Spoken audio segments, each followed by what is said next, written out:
About 3 days after suddenly losing contact with Josh, I got a call out of the blue from my mother-in-law. "Tell you what, if you're living together, I'll let you know where my son's new place is. He earns $16,000 a month." Who earns $16,000 a month? I couldn't believe my ears when I heard her say that. Josh must have been showing off and lying. He didn't want to worry me, so I kept quiet, but I'm not going to stay married to Josh if I'm being mocked like this. "Well, I guess I'll divorce my husband who's earning $1,600 then." "Don't lie." My mother-in-law laughed loudly over the phone. "Well, I'm not bothered by being misunderstood. I'll consult a lawyer to start divorce process. You'll be the one struggling with a poor lifestyle. Goodbye." I hung up the phone, leaving my triumphant mother-in-law behind. Josh must have heard about the divorce because I suddenly got a bunch of calls from him, so I decided to block his number. I wonder who will regret this. I enjoyed my coffee, relishing my newfound freedom. I'm looking forward to what the future holds for the three of them. I'm Kelly, a 48-year-old tax accountant. My parents passed away early, but I've been working hard, running the tax accounting office they left behind. I met Josh at college. He was 3 years younger than me and kept pursuing me, but I didn't pay much attention to him. However, after we graduated, he continued his pursuit and I finally gave in and we started dating. Josh's brightness won over my parents, and we quickly got married. My in-laws didn't think highly of me. First, because I was older, and secondly, because I was a tax accountant, as Josh told me. They were initially against our marriage. But they quickly changed their minds when my father passed away suddenly before our wedding, and I took over the office. The wedding, which I paid for, was held grandly. Because of that, I never really liked my in-laws. Josh, on his part, never stood up to his parents when they made snide remarks and just apologized to me later, which wasn't very reassuring. When we were nearing our 5th year of marriage, my mother suddenly passed away. She was living in a nursing home and developed pneumonia from a cold. She wasn't very strong and eventually passed away, joining my father in heaven. I managed to be there for her last moments, but Josh, claiming he was busy with work, arrived only after she had passed. Oh man, I missed it. That's too bad. I couldn't believe how he casually said that. Even though he owed a lot to both my parents, how ungrateful he was. Josh then carelessly started talking about the inheritance. "Well, you've got the business and the house now, right? What about savings? How much did your mom leave? I've got a bike I really want." Indeed, my mom had saved a substantial amount. It was enough for us to live comfortably without extravagance. But I didn't want to let a man who talked about his desires right after my mother's death use my parents' savings. "There's a bit, but not much left. Besides, where would you even keep a bike? Just rent a parking space nearby. Or are you planning to keep all of your mom's inheritance to yourself?" Josh glared at me with a demonic expression. And he clicked his tongue before storming out of the hospital. That night, he didn't come home and was unreachable. He always does this when we fight. Fed up with his childish behavior, I finally called his parents' house. "Hello. Oh, it's Kelly. Are you trying to hog all of your mother's inheritance for yourself?" That was the first thing my mother-in-law said, and I immediately knew my suspicions were correct. "I'm not planning to keep it all for myself. I just want to use my mother's inheritance wisely. That's not for you to decide. How dare you, a daughter-in-law, be so presumptuous?" I couldn't understand her point of view at all. Why was it cheeky for me, her daughter, to decide how to use my mother's inheritance? I replied, trying to control my anger. "Anyway, I'll decide how to use my mother's inheritance. If Josh can't accept that, I'm considering divorce." "Divorce!" After my mother-in-law's shrill voice, I heard Josh's panicked voice from the other end. Then, after a bit, she tried to sweet-talk me. "Kelly, calm down. I'll send Josh back tomorrow. Have a good talk, okay?" "Okay." Arguing further with my mother-in-law wouldn't change anything. So I decided to end the conversation with a short reply. "That's good. See, you both just got heated, I'm sure you can work things out by talking. Josh is remorseful. Is he? My curt attitude seemed to panic my mother-in-law. In fact, I had been sending about $4,000 a month to my in-laws. She seemed terrified that this would stop if we divorced. Eventually, Josh stayed at his parents' house that night, and I rested at home. The next morning, Josh came back early and immediately apologized to me. I'm sorry. I really wanted that bike and acted horribly without considering your feelings. Josh has always been impulsive, unable to resist immediate desires. Being a spender, it kind of made sense. If something like this happens again, I'll divorce you without question. And don't run to your parents' house every time we fight. I end up getting scolded by your mother. My bad. Why didn't I divorce him then? I regret it now, but back then, I believed Josh would change. However, Josh started acting strangely around that time. First, he began coming home late. Then, he started caring about his appearance, which he had neglected before. I was busy with work, so I didn't notice these changes until the winter of our 10th year of marriage. I quit my job. What? What do you mean? The rare time we sat across each other at the dinner table, Josh casually mentioned this while having his soup. I almost dropped my bowl in shock. Well, you're making good money, right? You've even been on TV lately. So, I don't need to work anymore. That's ridiculous.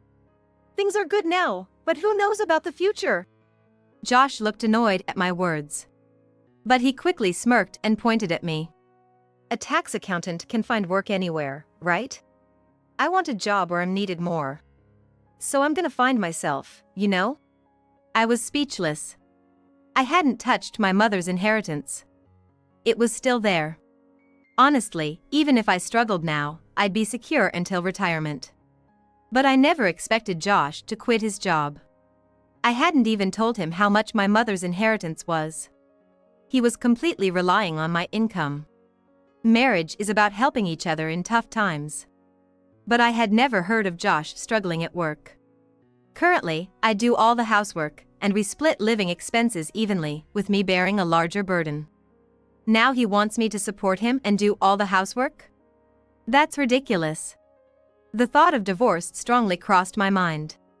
What about living expenses? Well, I'll do some part-time work. As long as you contribute the same amount as before. Huh? That's impossible. I'll only bring in $1,000. Josh's words gave me a headache. We both contributed $2,000 each month. The idea that he'd suddenly contribute only half was absurd. What was Josh thinking? All right, that's that. I've got plans with friends. Hey, wait a minute.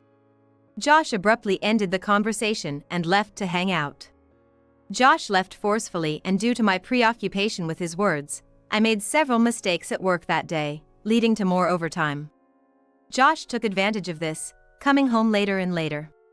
Even when I pointed this out, he became angry instead of remorseful. After starting his part-time job, he completely stopped doing household chores, coming home late and sleeping, living like a student. How long do you plan to keep up this lifestyle? Do your parents know? Hey, don't tell my mom and dad. It'll worry them. But... Josh angrily slammed the table at my words. Just wait. I'll get a job soon. Until then, keep it a secret. I believed Josh and decided not to tell his parents. However, even after 2 years, Josh didn't leave his part-time lifestyle. He started hopping between jobs, earning $1,600 a month and spending it all as pocket money. We can live comfortably on your salary. It's not a problem. Recently, Josh said such things, leaving me to pay all the living expenses. I initially insisted on his contribution, but gradually, handling all the finances became a hassle, and I ended up shouldering everything. This lifestyle made me question the point of Josh's presence. And our marriage. I continued the marriage because I couldn't forget my parents' smiling faces when we decided to get married. However, an incident that trampled on my feelings occurred. Strange, the phone's not connecting. One day, when Josh didn't come home after his shift, I called him. But he didn't answer. Maybe he was at his parents' or out drinking. Well, he'll probably be back tomorrow. Josh often came home late, so I wasn't too worried. But after 2 days without any contact or return, I began to worry. I called his parents' house. But they too were unreachable. I even considered contacting the police, fearing an incident. 3 days after losing contact with Josh, I suddenly got a call from my mother-in-law. If you live together, I'll tell you where my son's new place is. He makes $16,000 a month. Who makes $16,000 a month? I couldn't believe what I was hearing. Josh must have lied to impress. I kept quiet to not worry them, but I had no intention of continuing a marriage where I was being mocked. Then I guess I'll divorce my husband who brings home $1,600. Don't lie. My mother-in-law laughed loudly on the other end. Well, I'm not bothered by being misunderstood. I'll consult a lawyer to start divorce process. You'll struggle with a poor lifestyle. Goodbye. I hung up on my triumphant mother-in-law. After that, I received numerous calls from Josh, so I decided to block his number. I wonder who will regret this. I enjoyed my coffee, relishing my newfound freedom. I'm looking forward to what the future holds for the three of them. The next morning, I left the house early. I had already changed the locks yesterday. Even if Josh returned, he couldn't enter. By noon, I checked my phone and, as expected, saw missed calls from my mother-in-law. I listened to the voicemails through my earphones. The first few were from Josh. Hey! The locks have been changed, and I can't get in. Come back home right now. Gradually, the messages changed to a softer tone, begging me not to divorce and to come back. I saved all these messages and booked a room at a nearby hotel. After work, I moved to the hotel and messaged my mother-in-law. The divorce process has already started. That's my family home, so Josh, now a stranger, can't enter. His belongings are already shipped. I ignored the multiple calls that followed, assuming it was Josh. Then came a message. Divorce isn't good. We are tied by the thread of fate. Take my hand again, there's still time. I almost spat out my coffee at the creepiness of that message.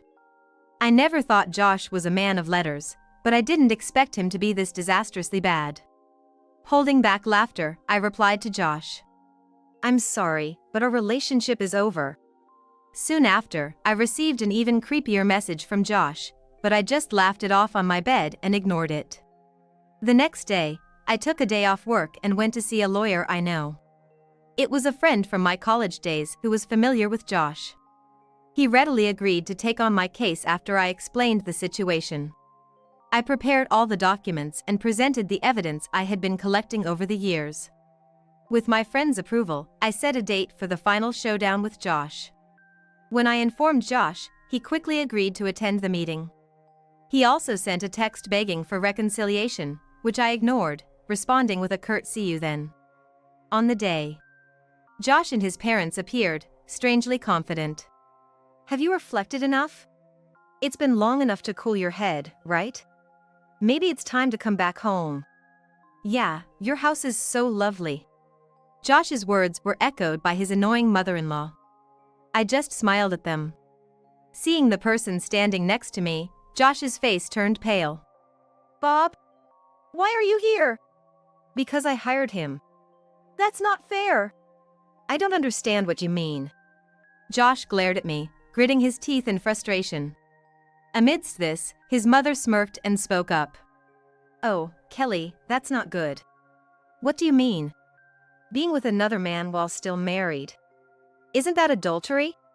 Both my friend and I could only respond to her absurd claim with a wry smile. My friend took out our contract from his bag and explained it to her. She became furious upon hearing everything. What? A lawyer? Don't get ahead of yourself. I'm paying with my own money, it's my right. You're welcome to hire one too. Faced with the truth, she grimaced. Knowing her stinginess, she wouldn't approve of spending so much on a lawyer. Then Josh, trying to be smart, spoke to my friend, Bob. Great idea. If Bob represents me too, we can resolve this. That's ridiculous. Shut up. You stay out of it, Josh said, glaring at me. I showed him the alimony claim papers. He quickly scanned them and blanched. What's this? Exactly what you see. The alimony claim detailed his failure to contribute to living expenses, not returning home and not helping with household chores, misusing joint savings, and infidelity. You knew about this. With how obvious you were, I thought you weren't even trying to hide it. His face went pale at my words. I discovered the misuse of our joint savings about a year ago. The account has been managed by Josh since our marriage.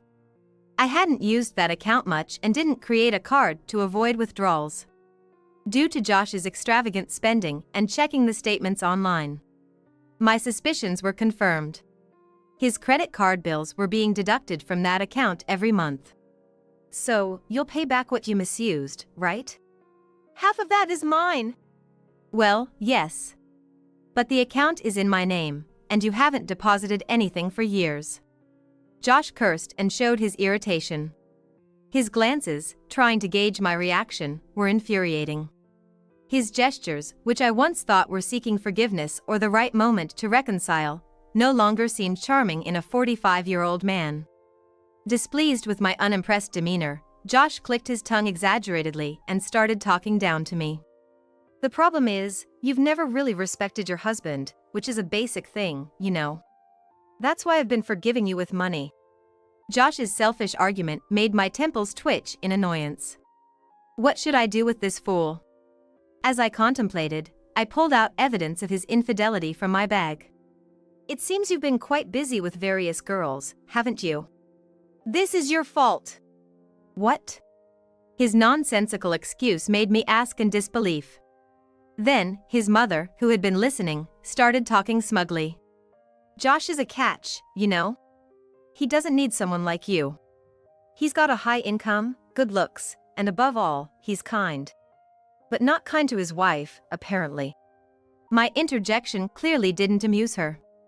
She turned red with anger and yelled. That's because you're an unattractive wife. If you were young and cute like these girls in the photos, Josh would be kind to you. She said this and pulled Josh's arm. Josh, looking completely drained, nodded weakly but kept glancing at me nervously. I couldn't pass up such an opportunity, so I took out another piece of evidence from my bag and showed it to her. Your pride and joy's son, he wouldn't have any companions without paying at those clubs, you know? What is this supposed to mean? She snatched the photo from me and thrust it at Josh. Josh, seeming to have lost all energy to make excuses, just looked down. It's exactly as you see. Josh's affair partners were girls from nightclubs.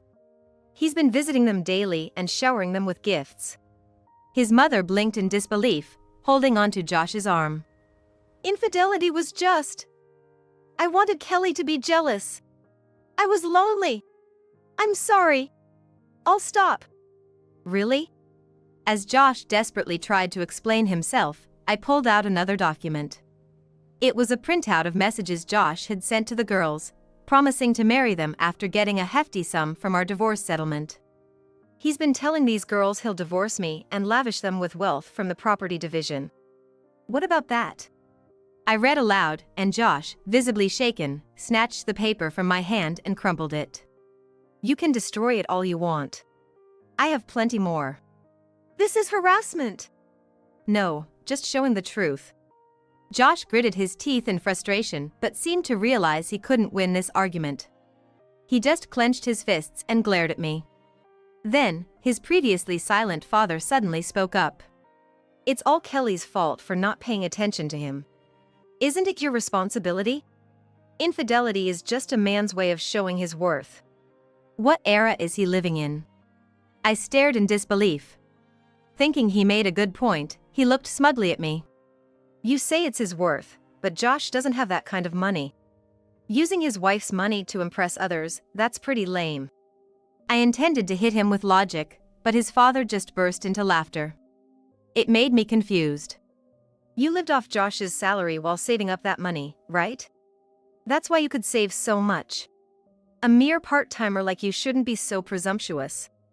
Who's a part-timer? I looked at Josh with irritation. Josh quickly looked away as our eyes met. Realizing something, I addressed his father. Do you even know what my job is? You're just a part-timer at a tax office, right? No. I am a certified tax accountant. And also the CEO. Stop bluffing. No, it's the truth. I handed him my business card. I was grateful for my habit of always carrying them. He looked at it, disbelief written all over his face. This isn't fake? It's real. My friend here can vouch for that. My friend nodded, and Josh's father turned pale. I decided to drop another bombshell. Josh's income, $160,000, right?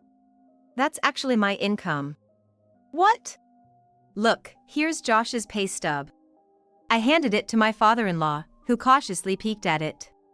My mother-in-law also looked over his shoulder. Their faces quickly turned red. Josh was lying. Hey! What is this? Your salary is only $1,600? What happened to the company you were working for? Confronted by his parents, Josh looked at me with a plea for help in his eyes. I decided to throw him a lifeline. Josh quit his job suddenly a few years ago. He said there were other jobs out there more suitable for him. Well, it seems he hasn't found that job in the past few years. It was a lifeline, but more like a sinking boat with a hole in it. Josh looked at me with a look of despair. I returned a bright smile to Josh. If your income hadn't been so low, we would never have suggested living together. Apologize to Kelly right now. It's not too late. Hearing his parents' selfish reasoning, Josh started to beg me. But his actions didn't move me at all. Kelly! I'm sorry. I was wrong. I'll find a job. I'll work. Just give me one more chance with you. No way. My honest response left Josh gaping at me in shock. He probably thought I'd forgive him if he just apologized. Unfortunately, I don't need a costly roommate in my life. There was love when I used to forgive with apologies, but now, there's no love left for you. That can't be! Josh collapsed on the floor, crying. No one comforted him, everyone just looked on with cold eyes. Kelly, I'm sorry. We had no idea. But can't you reconsider the divorce? That's right. It's too hasty, isn't it? This time we'll live together and straighten out Josh. I was almost impressed by their persistence in trying to prevent the divorce and force cohabitation. Why should I forgive Josh and live with you? Faced with my straightforward question, his parents scrambled for an answer. Well, you know, you don't have parents anymore, right? We think of you as our real daughter. That's right. Being alone is sad.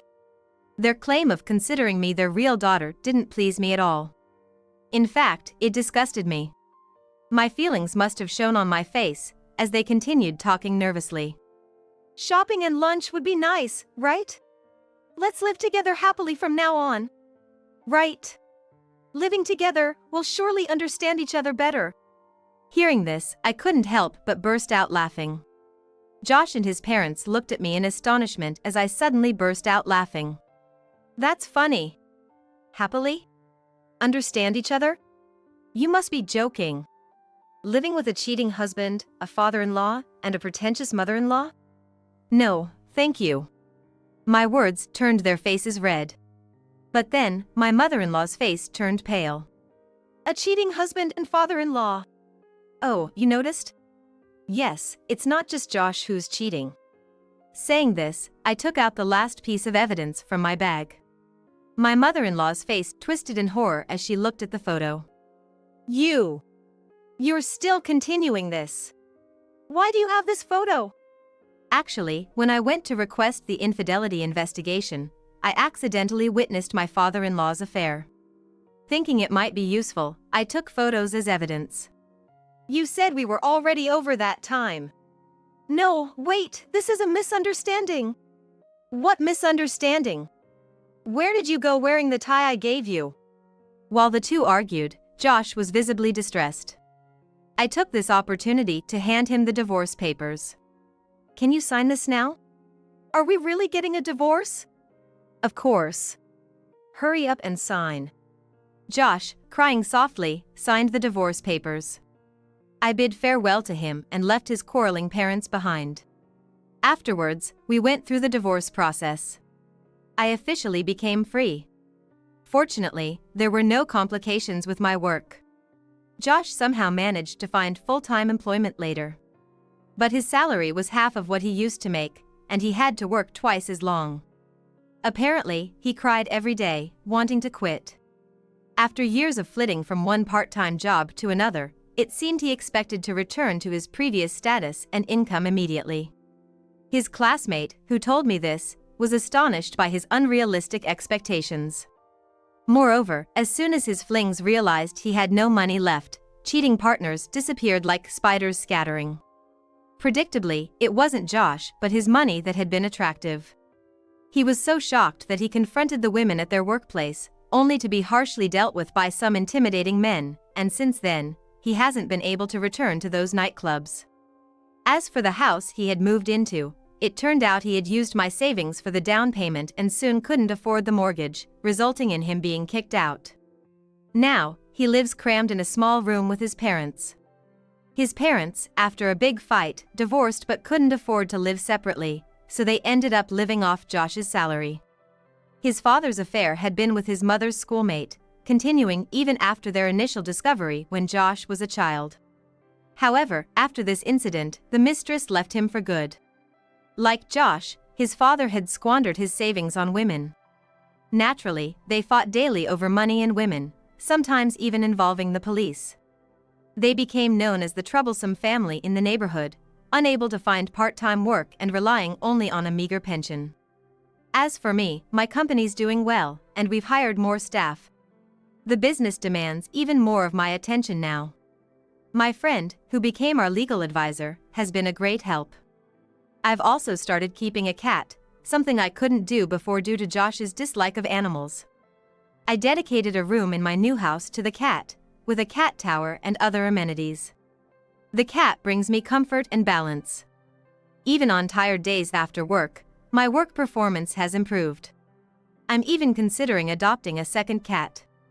Also, I've recently become interested in someone. The friend who became my legal advisor. We've known each other since college, but I never saw him that way before.